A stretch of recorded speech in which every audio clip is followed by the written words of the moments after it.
Hello, everyone, and welcome to Real Estate Daily with the House Heroes. My name is Troy. We go over the latest news and housing, real estate, and mortgage right here on a daily basis. Today is Wednesday, the 16th, I believe. God, days go by so quickly. 14th was Monday, Valentine's Day. Okay, I got 16th down. And so we have a bunch of economic news that came out today. We were hoping that everything would be in line, but of course, we're going to continue to keep that same narrative.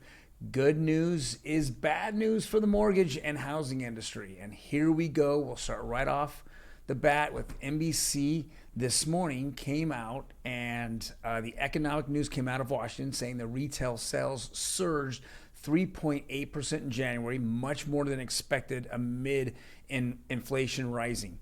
And so the expectation was 2.1%. We came up at 3.8, almost double. That is not good. And in most situations, it's great, but it's not good because it just keeps giving the Fed more and more juice to raise interest rates at a much more aggressive pace.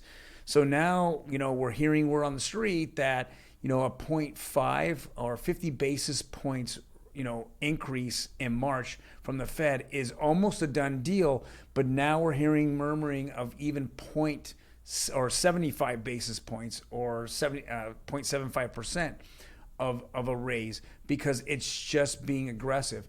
And then again today, Bank of America CEO came out and said that sales are extremely strong in February, the month that we're in right now, and so that's just more fuel on the fire for us having these big interest rate jumps because the inflation is just out of control. So this was our lead story today.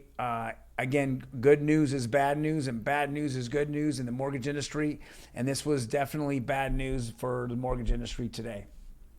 Another couple of articles, which I'm a little bit unhappy that's it's been happening and it's been causing values of homes going up is investors are buying up homes like crazy. So Invitation Homes, which is considered the largest purchaser of homes in the United States, bought 1,500 more homes in the in the fourth quarter.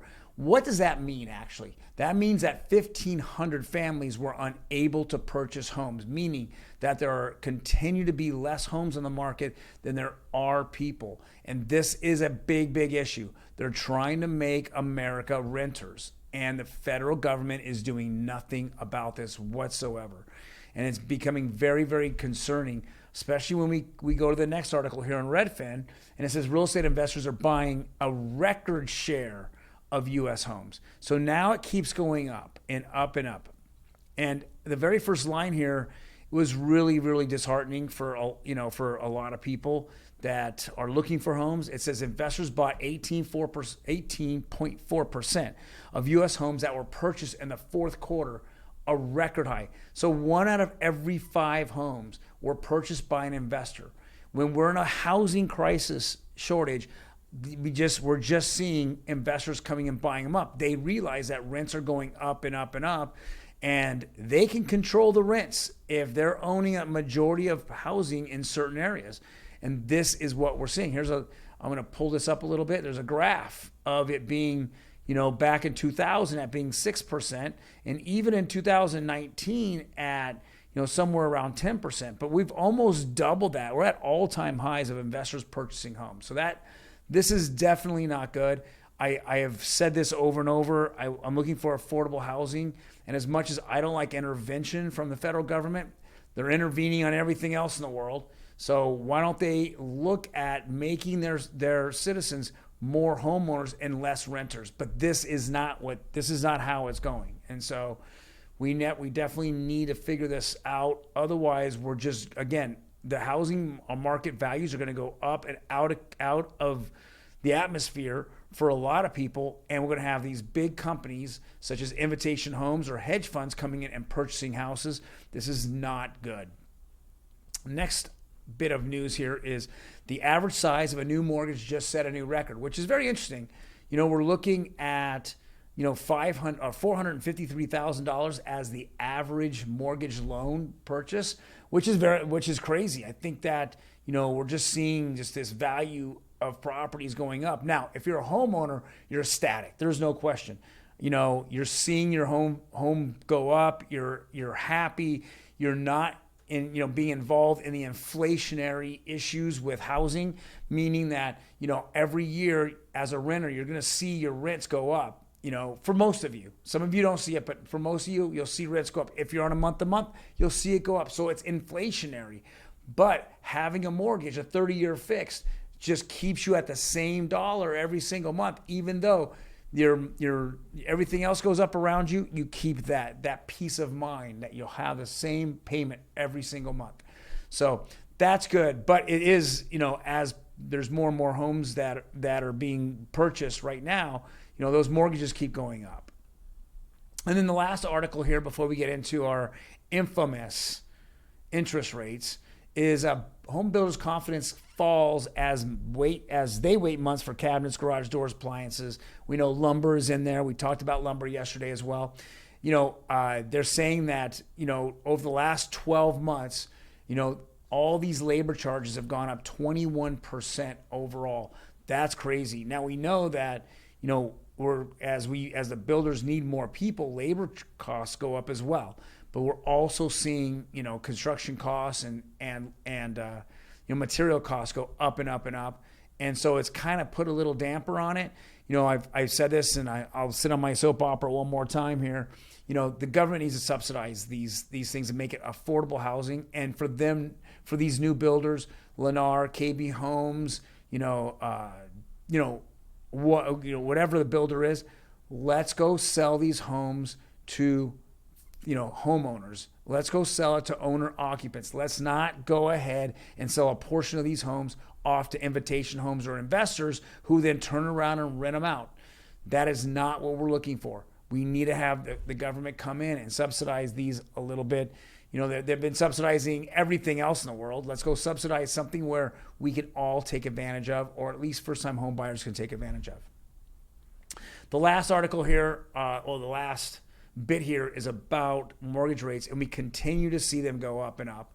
We're at 4.21 now on FHA 30-year. Conforming, which is conventional loans, are pushing over 4.15. We're just seeing this continue to go up. If you watched us last night on Instagram Live, you saw the chart that we put up as if you were to have purchased a home 12 months ago, what your purchase power would be in comparison to today. So 12 months ago, an average mortgage rate was under 3, about 2.75. So if you could afford a $600,000 home at 2.75, now rates have jumped all the way up here in the 4s. Now we're looking at purchase power at 5.25. So while what your purchase power is going down, values are going up.